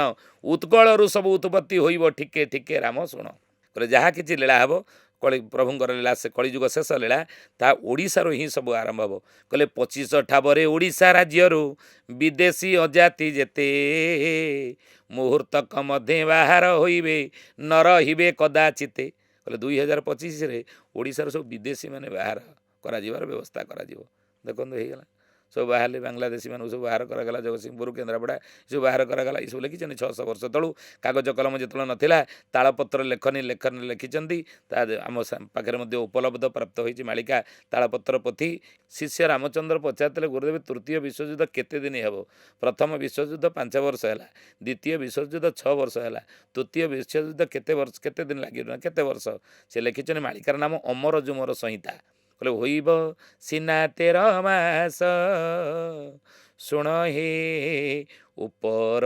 ଭବିଷ୍ୟ କହିଲେ 13 ମାସ ହିଁ ହେବ ଶିଷ୍ୟ ରାମଚନ୍ଦ୍ର ପଚାରିଲେ କହିଲେ ଗୁରୁଦେବ ଆପଣ ଏପଟେ କହୁଛନ୍ତି 26 ଠାପରେ ହେବ ଶିଶୁ ଅନନ୍ତ ଲେଖିଛନ୍ତି 26 ଠାପରେ ଆପଣ କହିଲେଣି 13 ମାସ ହେବ ବର୍ଷଟା କ'ଣ ହେବ 13ଟା ମାସ କି ବର୍ଷ 12 ମାସ କହିଲେ ଆପଦ ପଡ଼ିବ ବହୁତ କିଛି ଆବର ଭାଙ୍ଗିବ ଆଗୁ କହୁଛି ଆରତେ ଲୋଡ଼ିବେ ଧର୍ମ ନାହା ଆଣ୍ଟ କରି ଭଜ ଯେ ଜଗୁନାହା ଅତିରିକ୍ତ ମାସ ପକ୍ଷ ଯେ ଅମାବାସ୍ୟା ସଂକ୍ରାନ୍ତି ଏକତ୍ର ପଡ଼ିବ ବହୁବାର କର ଲକ୍ଷ୍ୟ ଯେ କହିଲେ ଅତିରିକ୍ତ ମାସ ପଡ଼ିବ ବେଳେବେଳେ ଅତିରିକ୍ତ ମାସ ପଡ଼େ ଦୋମାସୀ ଯେତେବେଳେ ପଡ଼ିଯାଏ ଯୋଡ଼ା ଶ୍ରାବଣ ପଡ଼େ ସେତେବେଳେ ସେଇ ବର୍ଷଟା 13 ମାସ ହିଁ ଭୋଗ ହୁଏ ତେଣୁ ସେଇଥିପାଇଁ ଲେଖିଲେ ହୋଇବ ସିନା 13 ମାସ ଶୁଣ ହେ ଉପର ଭବିଷ୍ୟ କୀଟ ପତଙ୍ଗ ମାନେ ଥିବେ ମାନବ ବଚନ କହିବେ ଗୋମାତା କହିବ ବଚନ ଆପଣ ଦେଖିବେ ପଶୁମାନେ ମଣିଷ ଭଳିଆ କଥା କହିବାର ତୁମେ ଦେଖିବ ଆଜି ଦେଖୁଛନ୍ତି ଚାରିଆଡ଼େ ବିଦେଶରେ ଆମେ ଦେଖିବା କିଏ କହିଲାଣି କୁକୁର ଏମିତି କଥା କହିଲାଣି ମାଙ୍କଡ଼ ମଣିଷ ଭଳିଆ କଥା କହିଲାଣି ଅସମ୍ଭବ ଘଟଣା ଆମେ ସବୁ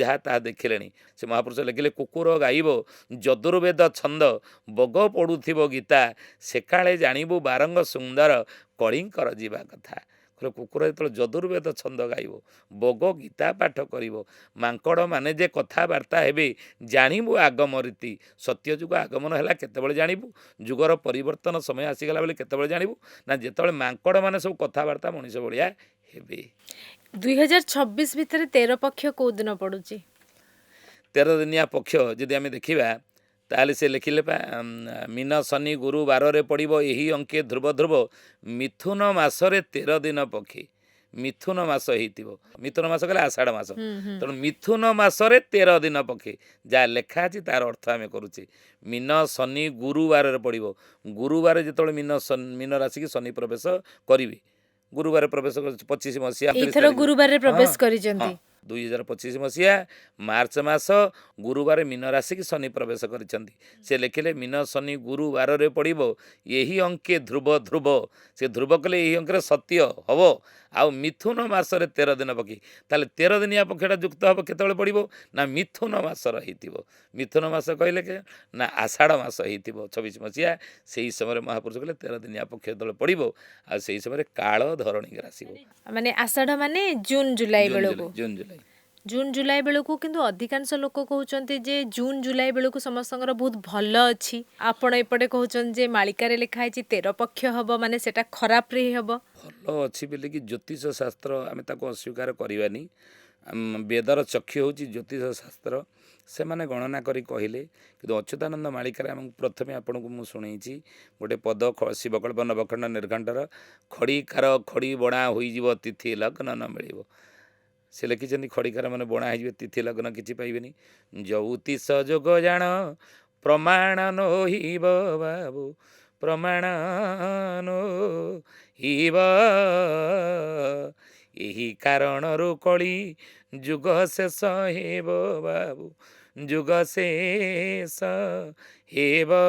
ଆମେ ଯାହା କହିବୁ ମାଳିକାକୁ ନେଇ କହିବା। ସେ ଲେଖିଲେ ଜ୍ୟୋତିଷ ଯୋଗ ଜାଣ ପ୍ରମାଣ ନୋହିବ। ମାନେ ଜ୍ୟୋତିଷ ଯାହା କହିଛନ୍ତି ମିଛ ପ୍ରମାଣ ହବନି। କହିବିନି ଯାହା ମାଳିକାରେ ଲେଖା ହେଇଛି ବୋଲି ମୁଁ କହୁଛି। ମୁଁ କହିଦେଲେ ମୋ ନିଜ ଆଡକୁ ନେଇ ଆସିବି।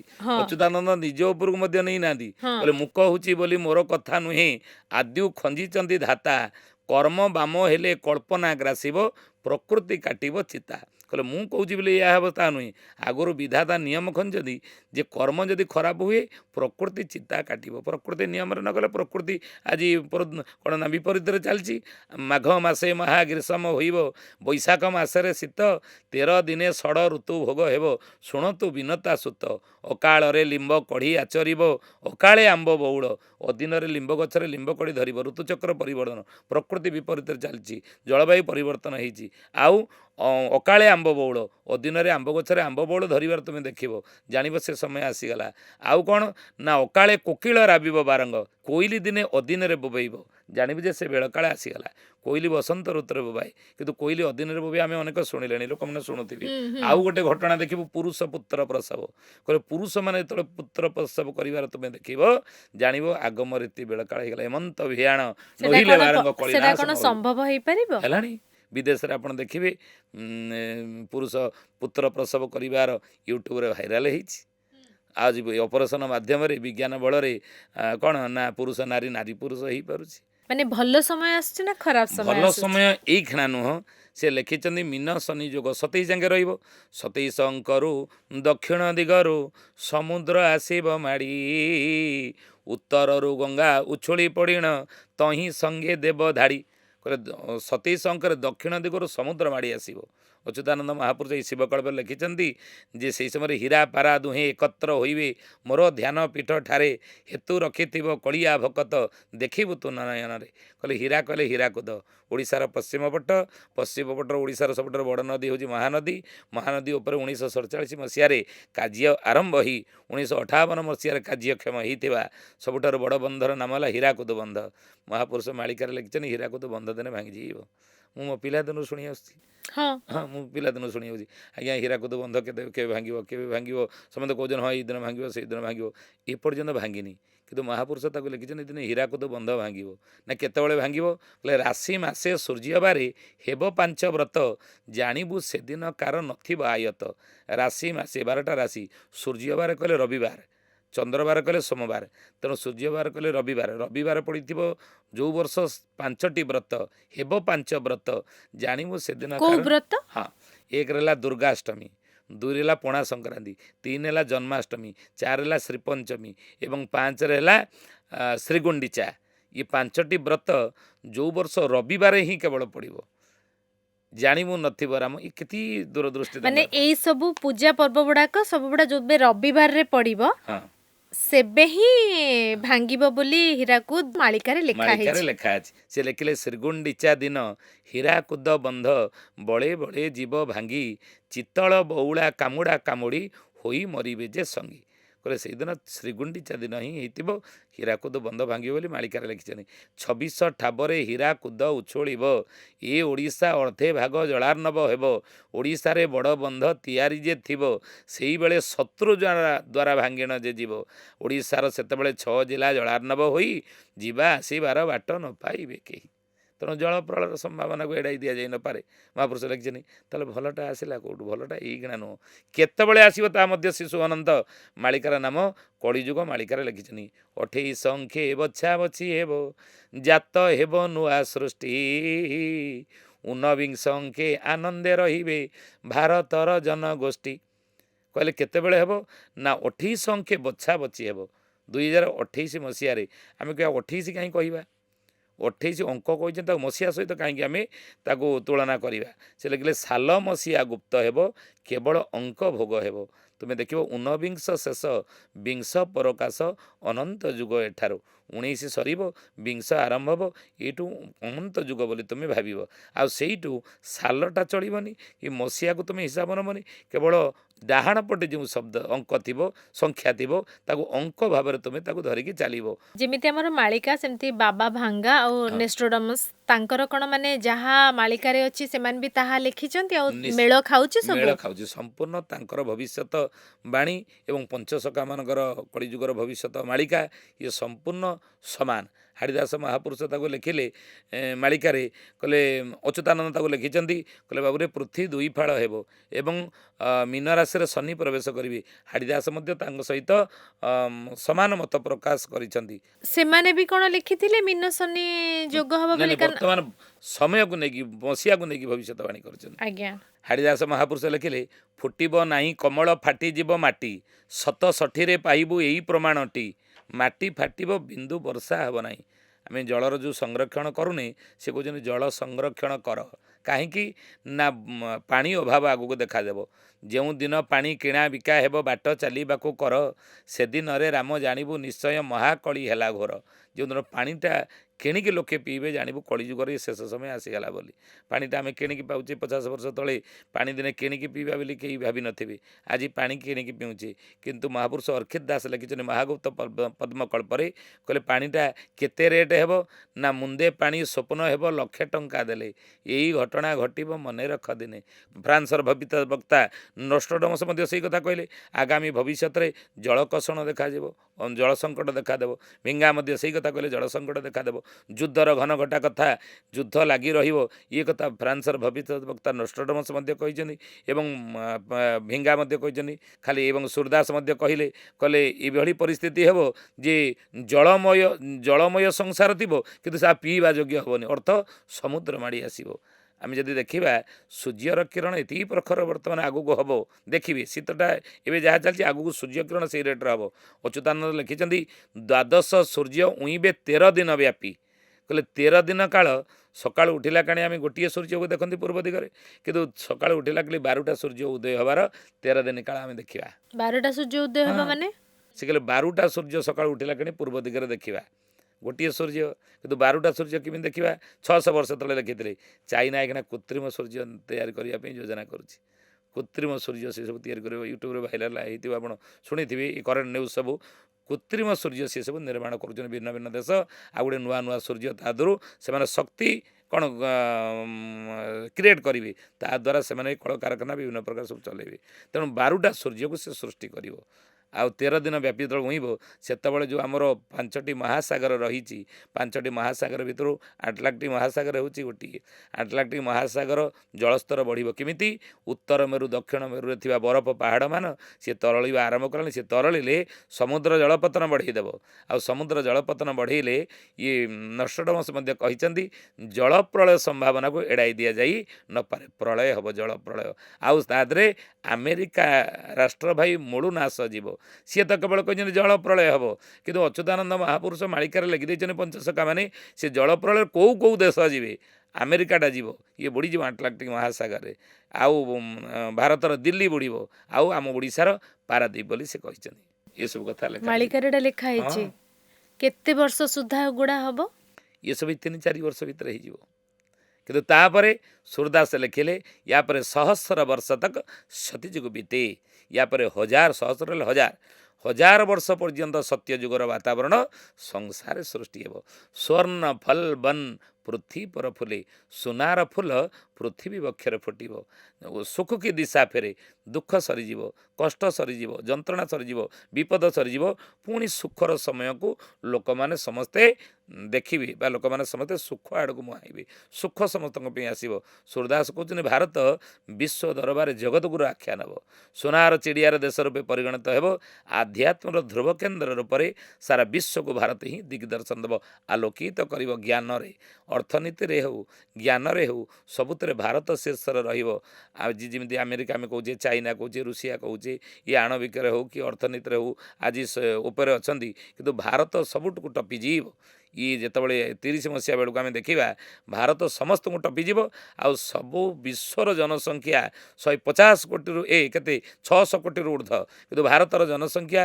150 कोटी पाखापाखि मुहाइला अच्युतानंद महापुरुष लिखिले कहले से भारतर जनसंख्या 63 कोटी थी पृथ्वीर लोके हेबे 3 भाग नाश चतुर्थ भाग रोजेर हिब अवशेष कहले पृथ्वीर 3 भाग जीवे भाग्ये रहिबे किए ना उत्तरे साजिब दक्षिणे गाजिब पूर्वे न रहिबे केही झाड़ बाड़ घेनी जेतिक रहिबे कूल को बेहन सेई कहले उत्तर साजिब बेसी विपद उत्तर पटु हम से पटु बेसी विपद आसब दक्षिणे गाजिब ओडिशा को दक्षिण आसबे तेलेंगा दल तेलेंगा माने माड़ी आसबे आउ पूर्वे न रहिबे पश्चिम आसबे सैन्यगल पश्चिम चाइना उत्तर चाइना पश्चिम पाकिस्तान ये सब माड़ी आसबे महापुरुष लिखिं आम कहूनु मालिकार लेखा अच्छे पूर्वे न रहिबे कई पूर्वर समुद्र माड़ी आसब लेखाई पूर्वर लुणा माड़ी आसुथिब 22 पाबछे मीन रत्न सिंहासन वरुण देवता नथिबे चका नयन तेणु से ये सब लिखा झाड़ बाड़ धरी जी थे से रे झाड़ बाड़ कहले ये शिष्य रामचंद्र पचारे गुरुदेव आपड़ कहते झाड़ बाड़ कहले झाड़ जंगल को पड़ा ना से जाकि कोरापुट हो कि कलाहांडी हो कि ब्रह्मपुर हो सेठी जाकि रे सब स्मार्ट सिटी की छाड़ देकी लोक मैंने से पढ़े महापुरुष लिखिं कहले गुप्त स्थान मान से ही बेड़े फिटिब एकाम्र बनर शोभा किए बा कहब ये भुवनेश्वर ना आगुरी भुवनेश्वर नाला 600 वर्ष तले एकाम्र कानन शिव पार्वती हूँ रास स्थल तेणु महापुरुष कहले ये एकाम्र काननटा ये जो वन जंगलमय हो अच्छी हिंस्र जंतु मैंने दिन में बाहरती दिन में लोक बाहर भय करती किंतु यही एकाम्र वन लोक मैंने जगह किणापी डरुले कि यार शोभावर्धन हो शोभा बर्तमान स्मार्ट सिटी हो राति लोक शोना रात जावास कर महापुरुष लिखिते तेणु आज देखो ये जमती आप कहले एथर 2026 मीन शनि जोग माने जो राशिंकर जो व्यक्तिंकर मीन राशि थी तांको वर्षटा बहुत ताले शुभ हम सेमती लिखाई जो माने जेहेतु मालिकार सबू लिखाई जे से व्यक्ति विशेषों उपर कौन प्रभाव पड़ो जदि व्यक्ति विशेष को आम आसवा ये विषय ज्योतिष मैंने भल कहीपर बुझे राशि आड़ को जेहेतु महापुरुष लिखिं मीनसानी जुग पे लिखिं समय पे लिखिं कड़ी जुग पे लिखिं तेणु आम जब व्यक्ति विषय देखा जदि भी मीन राशि शनि अच्छा मीन राशि जार थी तार जदि शनि सप्ताह पड़ी थाए तार जदि कौन 7.5 पड़ी थाए ताल हुए तो कि असुविधा कि देखा दे पारे कि आउ गोटे कथा मु भल भाव जानी जे जेते जहाँ परिस्थिति जेते जहाँ समस्या में थे भी आध्यात्म हो प्रत्येक समस्यार समाधान जदि आप आध्यात्म रही नीति बाटर अच्छा निजर कर्मफल को सजाड़ी देते ताले मनीष निजर कर्मफल द्वारा निजर कपाल लिखन को परिवर्तन कर दे पारे जो लिखाई जे गोटे बड़ राजनैतिक मुंड गड़ब से भारतर ओडिशार ना भारत बाहर से कहले 22 भारत दीप लिभिजीव पृथ्वी हेब गल गुंडा हाथे धरी खंडा मदन भुसुंडा माती जीवे गंडा गंडा कहले 2022 दीप लिभिब केतेटा दीप लिभिची लता मंगेशकर हूँ केते जन चाहिए 22 बेलू कि महापुरुष कहते आउरी बड़ बड़ बड़ बड़ मुंड सबू जीव कि व्यक्ति विशेष ना कही ना से लिखिं मीन राशि शनि रहिले युद्धर घन 6टा जिनस हम युद्धर घनघटा देखादेव 2 रे हूँ जलप्रलय संभावना एड़ा जाई न पारे मीन राशि शनि रहिले रोग व्याधि जोरे हम मीन राशि शनि रहिले ऋतुकालीन फल फलिब नाही मीन राशि शनि रहिले प्रतिष्ठित लोक मानकर विनाश हम ओडिशार भविष्य कौन लिखिं राजा होई केही रहिबे नाही बिरजा शासन होइब मही 1356 दल भारते ठिके ठिके राम कहली तोते अच्युतानंद महापुरुष लिखिं कलिजुगे राजा ही कहीं रहिबे नाही ପୁଣି ଆଉ ଗୋଟେ ପଦ ଲେଖିଛନ୍ତି ଅମର ଜୁମର ସଂହିତାରେ ଯେ ନୃପତି ମାନେଟି ମର୍ତ୍ତେ ନ ରହିବେ କେହି ନୟନେ ଦେଖିବୁ ଦିନ ଅଚ୍ୟୁତ କହି କହିଲେ ନୃପତି କହିଲେ ରାଜା କେହି ରହିବେନି। ଦେଖନ୍ତୁ ରାଜା କେହି ଥିଲେ ଆଳି ରାଜା କନିକା ରାଜା ଆଠଗଡ଼ ରାଜା ବାଙ୍କି ରାଜା ଇଏ ରାଜା ରହିଲେନି ରାଜା ଶାସନ ମଧ୍ୟ ରହିଲେନି କେବଳ ଜଣେ ରାଜା ରହିଲେ ଦିବ୍ୟ ସିଂହଦେବ ଶ୍ରୀ ଶ୍ରୀ ଗଜପତି ଗୌଡ଼େଶ୍ୱର ନବକୋଟି କର୍ଣ୍ଣାଟକ କଳବର୍ଗେଶ୍ୱର ବିରାଧି ବୀରବର ଅତୁଳ ବଳ ପରାକ୍ରମ ସଂଗ୍ରାମ ସହସ୍ରବାହୁ କ୍ଷତ୍ରିୟ ବଳ ଧୂମକେତୁ ରାଜ ଗଜପତି ଦିବ୍ୟ ସିଂହଦେବ ଉତ୍କଳୀୟ ଗଜପତି ରାଜା ଠାକୁର ରାଜା ଜଗନ୍ନାଥ ମହାପ୍ରଭୁଙ୍କର ଏ ଆଦ୍ୟ ସେବକ ଯାହାକୁ ଚଳନ୍ତି ବିଷ୍ଣୁର ମାନ୍ୟତା ଆମେ 4.5 କୋଟି ଓଡ଼ିଆମାନେ ବର୍ତ୍ତମାନ ଦେଉଛେ। ତେଣୁ ଇଏ ଯେଉଁ ରାଜା ଅଛନ୍ତି କିନ୍ତୁ ଅଚ୍ୟୁତାନନ୍ଦ ମହାପୁରୁଷଙ୍କ ଭଳି ମହାପୁରୁଷ ଅତି ବଡ଼ି ଜଗନ୍ନାଥ ଦାସ ମାଳିକାର ନାମ ହେଲା କଳି ମାଳିକା ଯାହାକୁ ଇନ୍ଦ୍ର ଗୋବିନ୍ଦ ଗୀତା ମାଳିକା ମଧ୍ୟ କହନ୍ତି। ଇନ୍ଦ୍ରଙ୍କୁ କହିଛନ୍ତି ଗୋବିନ୍ଦ ଦ୍ୱାପର ଯୁଗରେ କ'ଣ ନା ପୁରୁଷୋତ୍ତମ ଦେବ ରାଜା ଠାରୁ ଊନବିଂଶ ରାଜା ହେବେ ସେଠାରୁ ଏଥି ଉତ୍ତାରେ ରାଜା ନାହିଁ ଆଉ ଅକୁଳି ହୋଇବେ କୂଳକୁ ବହୁ କହିଲେ ଆପରେ ଆଉ ଓଡ଼ିଶାରେ କେହି ରାଜା ହେବେ ନାହିଁ। ତେଣୁ ଇଏ ଯେଉଁ ଗଜପତି ରାଜା ଦିବ୍ୟ ସିଂହଦେବ ଅଛନ୍ତି ଇଏ ଉତ୍କଳର ଶେଷ ଗଜପତି ରାଜା ବୋଲି ମହାପୁରୁଷ ଲେଖିଛନ୍ତି ପ୍ରମାଣ ଦେଇଛନ୍ତି। ନଥିବ ରାଜନ ଶ୍ରୀକ୍ଷେତ୍ରେ କ୍ଷେତ୍ର ମଉଡ଼ମଣି ରାଜ୍ୟ ରାଜକୂଳ କନ୍ୟାକୁ ନ କରିବ ବରଣୀ କହିଲେ ଓଡ଼ିଶାର ଶେଷ ଗଜପତି ରାଜା କିଏ ହେଇଥିବେ ଆଙ୍କଠାରୁ ଆହୁରି 3 ଜଣ ଦିବ୍ୟ ସିଂହ ଯାଇଛନ୍ତି। ପ୍ରଥମ ଦିବ୍ୟ ସିଂହ ଦ୍ୱିତୀୟ ଦିବ୍ୟ ସିଂହ ତୃତୀୟ ଦିବ୍ୟ ସିଂହ ଇଏ ହେଉଛନ୍ତି ଚତୁର୍ଥ ଦିବ୍ୟ ସିଂହ 1970 ମସିହାରେ ରାଜା ହେଲେ ଆଙ୍କୁ ବାଳବୃଦ୍ଧ ରାଜା କହନ୍ତି। ବାଳକ ଅବସ୍ଥାରେ ରାଜା ହେଲେ ବୃଦ୍ଧ ଅବସ୍ଥା ତାଙ୍କର ବର୍ତ୍ତମାନ ସେ କହୁଛନ୍ତି ଇଏ ଚତୁର୍ଥ ଦିବ୍ୟ ସିଂହ। ତେଣୁ ଓଡ଼ିଶାରେ ଶେଷ ଗଜପତି ରାଜା କିଏ ହେବେ ନା ଗଜପତି ଦିବ୍ୟ ସିଂହ 3 ଜଣ ଯାଇଛନ୍ତି। ଆଙ୍କ ଭିତରୁ କିଏ ହେବେ ନା ମହାପୁରୁଷ କହିଲେ ନଥିବ ରାଜନ ଶ୍ରୀକ୍ଷେତ୍ରେ ଯେଉଁ ଗଜପତି ରାଜା ଶ୍ରୀକ୍ଷେତ୍ରରେ ରହୁନଥିବେ ଆଙ୍କ ପୂର୍ବରୁ 3 ଜଣ ଯାଉଛି ଗଜପତି ରାଜା ଗଲେନି ସେ ଶ୍ରୀକ୍ଷେତ୍ରପୁରରେ ରହୁଥିଲେ କିନ୍ତୁ ଇଏ ଅଛନ୍ତି ଭୁବନେଶ୍ୱର ଶହୀଦନଗର ତାଙ୍କର ରହୁଛନ୍ତି ଆଡ୍ରେସ୍ ବର୍ତ୍ତମାନ। ରାଜ୍ୟ ରାଜକୂଳ କନ୍ୟାକୁ ନ କରିବ ବରଣୀ ସେ ଗଜପତି ରାଜା ଦିବ୍ୟ ସିଂହ ଯିଏ ରାଜ୍ୟରେ ବାହା ହେଇନଥିବେ ଇଏ ଓଡ଼ିଶାରେ ବାହା ହେଇନାହାନ୍ତି ଜାମ୍ମୁରେ ଯାଇକି ବାହା ହେଇଛନ୍ତି। ରାଜା ଥାଇଁ ଗାଦି ନିକ୍ଷେତ୍ର ହୋଇ ବାଳକ ରୂପେ ତା ଥିବ ତନଇ କହିଲେ ତାର ତନଇ କଲେ ଝିଅ କେବଳ ଥିବେ ପୁଅ ନଥିବ ଜାଣିବୁ ସେ ଓଡ଼ିଶାର ଶେଷ ଗଜପତି ରାଜା। ଆଙ୍କର 4ଟା ଝିଅ ଆଙ୍କ ପୂର୍ବରୁ ସେ ପୁଅ ଥିଲେ ଆଙ୍କର ପୁଅ ନାହାନ୍ତି ଝିଅ। ତେଣୁ ମହାପୁରୁଷ ଏସବୁ କଥା ଲେଖି ଦେଇଛନ୍ତି ମାଳିକାରେ। ଗଣତନ୍ତ୍ର ଆସିଗଲା ରାଜା ଶାସନ ଗଲା ଇଏ ଜଣେ କେବଳ ରାଜା ଅଛନ୍ତି କେବଳ କ'ଣ ପାଇଁ ନା ସେବକ ମାତ୍ର ରାଜା ଥାଇଁ ଗାଦି ନିକ୍ଷେତ୍ର ସେବକ ଭାବରେ ସେବା ମହାପ୍ରଭୁଙ୍କ ଉଦ୍ଦେଶ୍ୟରେ ନିଯୋଗ ଦେଉଛନ୍ତି। କିନ୍ତୁ ମହାପୁରୁଷ କହିଲେ ଇଏ ରାଜତନ୍ତ୍ର ଯାଇ ଗଣତନ୍ତ୍ର ଆସିଛି କିନ୍ତୁ ଆପରେ ଆଉ ଗଣତନ୍ତ୍ର ଆଉ ରହିବ ନାହିଁ ନା କେଉଁ ତନ୍ତ୍ର ଆସିବ ନା ବଳଦେବ ରାଜା ହେବେ କାହ୍ନୁ ପରିଚାର ବସିବ ସୁଧର୍ମା ସଭା ଯାଜନଗର ଠାର କହିଲେ ଆପରେ ବଳଦେବ ହିଁ ରାଜା ହେବେ। ବଳଦେବ ମାନେ ସେ ଲେଖିନାହାନ୍ତି କଳିକି ରୂପକୁ ଧରିଲ ବଉଳ କଳା ଧଳା ଘୋଡ଼ା ଚଢ଼ି କୃଷ୍ଣ ବଳରାମ ମ୍ଲେଚ୍ଛ ସଂହାରିବେ 12 ହାତ ଖଣ୍ଡା ଧରି। ବଳଦେବ ସ୍ୱୟଂ ବଳରାମ ସତ୍ୟ ଯୁଗରେ ପ୍ରଭୁ ରାଜା ଥିଲେ ଶେଷ ନୃସିଂହ କୃଷ୍ଣ ବା ବିଷ୍ଣୁ। ତ୍ରେତା ଯୁଗରେ ବିଷ୍ଣୁ ଅଂଶରେ ରାମ ରାଜା ହେଇଥିଲେ। ଦ୍ୱାପର ଯୁଗରେ ବିଷ୍ଣୁ ଅଂଶରେ ରାଜା ହେଇଥିଲେ କି ଭଗବାନ କୃଷ୍ଣ ଦ୍ୱାରିକାର ରାଜା ହେଇଥିଲେ ବିଷ୍ଣୁ ରାଜା ହେଇଥିଲେ। କଳି ଯୁଗରେ 3 ଯୁଗରେ ପ୍ରଭୁ ରାଜା କଳି ଯୁଗରେ ପ୍ରଭୁ ରାଜା ହେବେ ନାହିଁ। ଆଉ କିଏ ରାଜା ହେବେ ନା ବଳଦେବ ରାଜା ହେବେ। କେଉଁଠି ରାଜା ହେବେ ସେ କଥା ମହାପୁରୁଷ ଲେଖିଛନ୍ତି କହିଲେ ବଳଦେବ ରାଜା ହେବେ ଦିଲ୍ଲୀ ସିଂହାସନେ ବୀଣା ବାଇ ନାରଦ ଯିଏ ନାଚିବେ ଛାମୁରେ ବଳଦେବ ଦିଲ୍ଲୀ ସିଂହାସନେ ରାଜା ହେବେ ବୋଲି ମାଳିକାରେ ଲେଖା ହେଇଛି।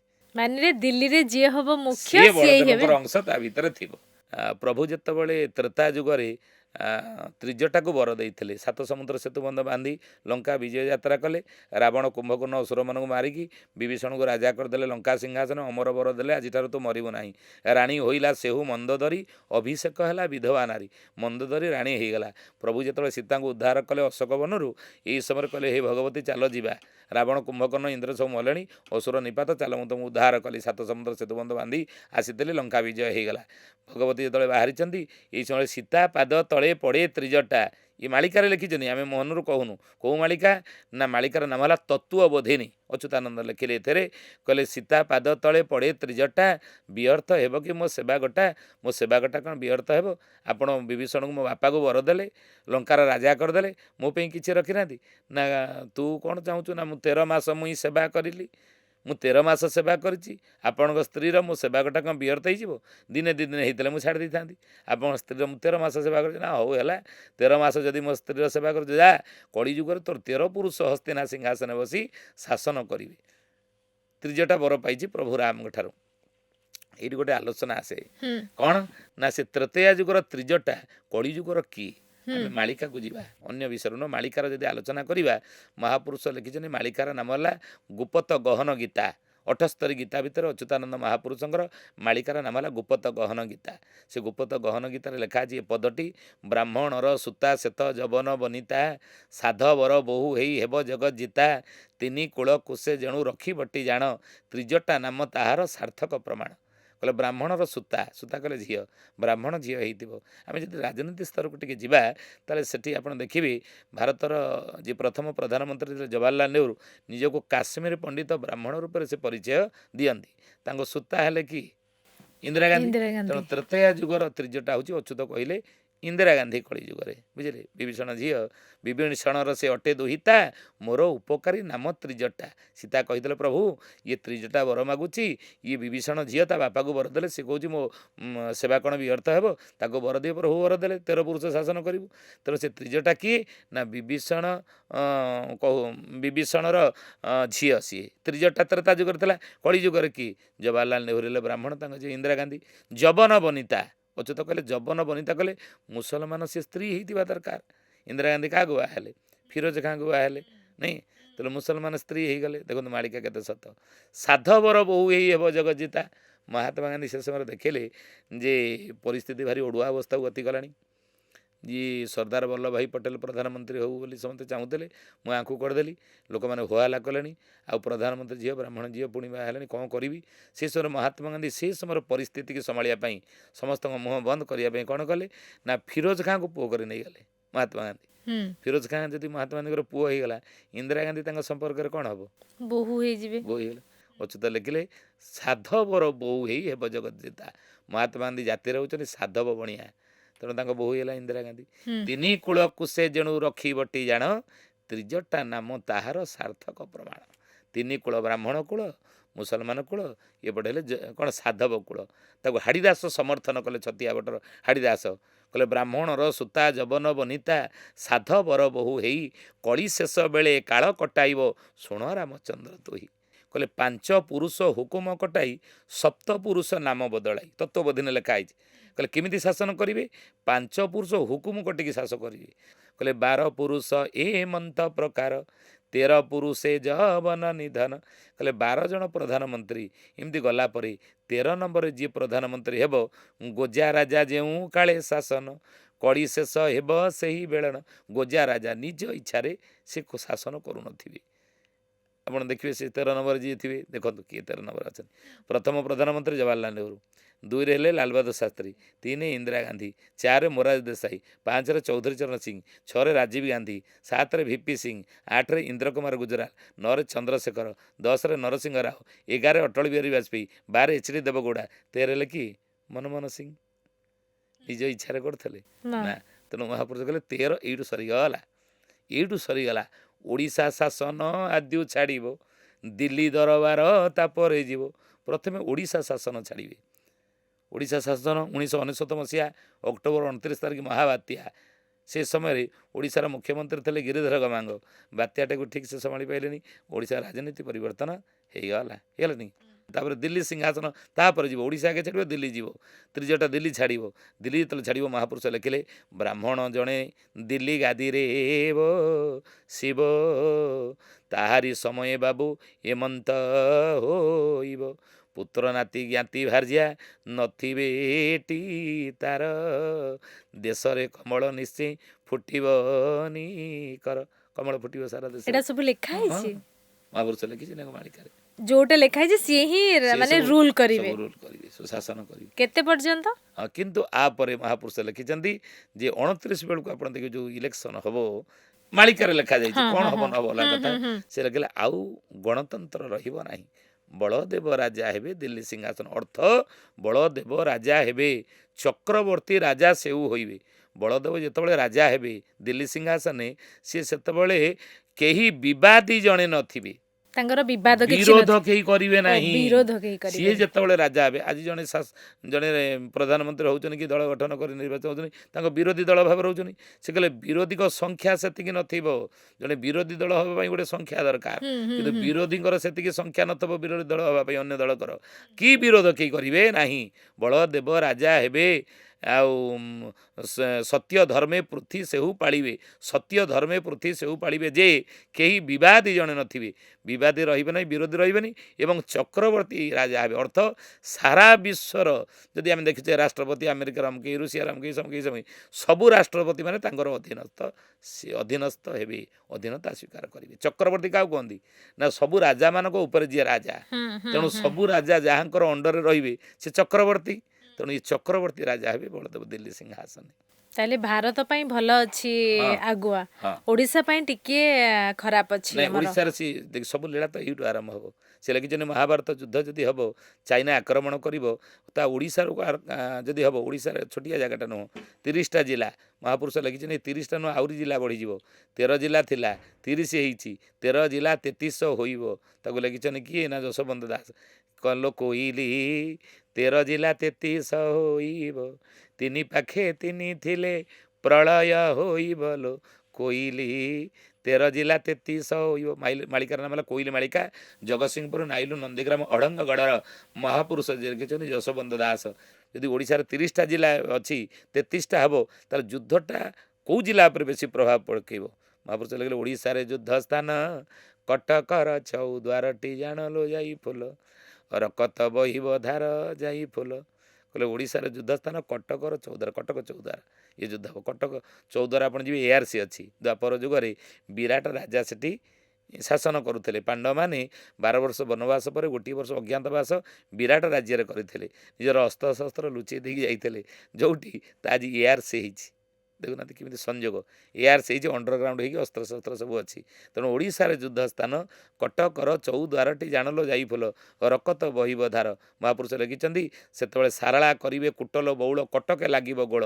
କାଳିଆ ବୋଦାରେ 12 ହାତ ଖଣ୍ଡା ବାହାରିବ ସେଇ ବଳ ଆଉ ଜୋବରା ଠାରୁ ଜଟଣୀ ଏହା ମଧ୍ୟରେ ଯୁଦ୍ଧ ହୋଇବ ପୁଣିଲ ଯାଇ ଫୁଲ ପ୍ରଭୁଙ୍କ ମାୟା କେ ଜାଣି ସେହି ବେଳ କାଳ ଜାଣି ଉତ୍କଳରେ ପ୍ରଭୁ ଜନ୍ମିବେ ପୁଣିଲ ଯାଇ ଫୁଲ ତେଣୁ ଓଡ଼ିଶାରେ ଜନ୍ମ ତେଣୁ ସବୁ ଉପରେ ଓଡ଼ିଶା ହିଁ ଶ୍ରେଷ୍ଠ ହେବ ମହାପୁରୁଷ ଲେଖିଛନ୍ତି ମୁଁ ଜାତ ବିଷ୍ଣୁ ଶର୍ମା ଘରେ ମର୍ତ୍ତ୍ୟ ମଣ୍ଡଳ ଉତ୍କଳରେ ମୁଁ ଜାତ ହେଇଥିବି ମୋର ଶେଷ ଅବତାର ଯେ ହେଇଥିବ କଳିକି ଅବତାର ହାଡ଼ିଦାସ ଲେଖିଛନ୍ତି ଏକଥା ଯେ କ'ଣ ନା ଆପଦ ପଡ଼ିବ ବହୁତ କିଛି ବହୁତ ଆପଦ ବିପଦ ପଡ଼ିବ ସେ ସମୟରେ ତ୍ରାହି କର ଦେବ ବୋଲି ମୋ ଭକ୍ତେ ଡାକିବେ ଭଳି ଉଦ୍ଧବ 34 ଅଚ୍ୟୁତାନନ୍ଦ ଲେଖିଲେ ଉଦ୍ଧବକୁ ଭଗବାନ କୃଷ୍ଣ ଦ୍ୱାପର ଯୁଗରେ କହୁଛନ୍ତି ଏହା ମନେ ରଖିଥିବୁରେ ଉଦ୍ଧବ ତୁ ଆଗେ କହୁଛି ସତ୍ୟ ଦାରୁମୂର୍ତ୍ତି ନୀଳାଚଳେ ରହିଥିବ ମାନବ ସ୍ୱରୂପେ କୃତ୍ୟ ମୋର ଦାରୁମୂର୍ତ୍ତି ନୀଳାଚଳେ ପୂଜା ପାଉଥିବ କିନ୍ତୁ ମାନବ ସ୍ୱରୂପରେ ମୁଁ ଧର୍ମ ସଂସ୍ଥାପନା କରିବି ଧାର୍ମିକ ଲୋକମାନଙ୍କୁ ଏକାଠି କରିବି ମାନେ ମାଳିକା ତ ବହୁତ ବଡ଼ ଗ୍ରନ୍ଥ ମାନେ ସବୁ ଟପିକ୍ ଉପରକୁ ଆମେ ଯାଇପାରିବାନି ଯେହେତୁ ଆମର ସୀମିତ ସମୟ ବହୁତ ଭଲ ଲାଗିଲା ଆପଣଙ୍କର ମାନେ ମାନେ ମାଳିକା କଥା ଶୁଣିକି ମୁଁ ଆଶା କରୁଛି ଆମ ଦର୍ଶକଙ୍କୁ ବି ଏପିସୋଡ଼ଟା ବହୁତ ଭଲ ଲାଗିଥିବ ଦର୍ଶକ ବନ୍ଧୁ ଯାହା ମାଳିକାରେ ଲେଖା ହେଇଥିଲା ସେଇ ବିଷୟରେ ହିଁ ଆମେ ଆଲୋଚନା କରିଛୁ ଏଇଟା ଆମର କାହାର ନିଜସ୍ୱ ମତ ନୁହେଁ କି ଆମେ କେହି ନିଜ ହିସାବରେ କହିନୁ ତ ଆପଣ ବୁଝିପାରୁଥିବେ ଥ୍ୟାଙ୍କ ୟୁ ସାର୍ ନମସ୍କାର ନମସ୍କାର ଦର୍ଶକ ବନ୍ଧୁ ଆଜିର ଏପିସୋଡ଼କୁ ଏଇଠି ସାରୁଛି